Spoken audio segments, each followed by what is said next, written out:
నిజంగా ఈ 14 మందిని యాడ్నుంచి నుంచి పట్టుకొచ్చారా నాయన? ఎర్రగడ్డ నుంచి తీసుకొచ్చామంటారు నాయన ఈ 14 మందిని. సస్తన్నారా బాబు సొల్లాకి ఈ 14 మందిని. టీవీలో మంచి సినిమా రావట్లేదు కానీ వస్తే అదే చూసేవాళ్ళం ఆయన. కావాలంటే ఆచార్య ఇంకోసారి చూసేవాళ్ళం ఆయన ఈ బిగ్ బాస్ బదులు. ఎందురని ఆయన మాకు ఇదే. ఆవిడ వస్తాడు మణికంఠ గాడు. వాడు కంటెంట్ ఇరా అంటే వాడు కంటెంట్ కాదు, వాడికి సెంటిమెంట్. వెంటనే హగ్గు కావాలని ఒక దాని ఏమంటారు ఒక ఆయింట్మెంట్. ఈమెమో సోనియా వచ్చి ట్రీట్మెంట్. హగ్ ఇచ్చేసి ట్రీట్మెంట్. ఇదే వాడు కంటెంట్ ఇవ్వటం రాదు. నా భార్య అంటాడు, సెంటిమెంట్ క్రియేట్ చేస్తాడు, ఆయింట్మెంట్ అంటాడు, హగ్ అంటాడు, ఏమొచ్చేసి ట్రీట్మెంట్ హగ్ ఇచ్చేసి. ఎవర్రా నాయన వీళ్ళంతా?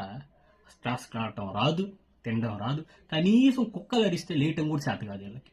కుక్కలంట పడుకుంటే అరస్తాయంట. పడుకుంటే అరవు నాయన, పడుకుంటే నిద్ర లేపడానికి అరస్తాయి. పడుకుంటే ప్రతిసారి అరవు. కనీసం స్విమ్మింగ్ పూల్ వాడుకోవడానికి కూడా చేత కాదు. ఈ ఊర్రా దండం పెడతారా బిగ్ బాస్? ఎలిమినేషన్ చేసాను రా 14 మందిని ఒకేసారి.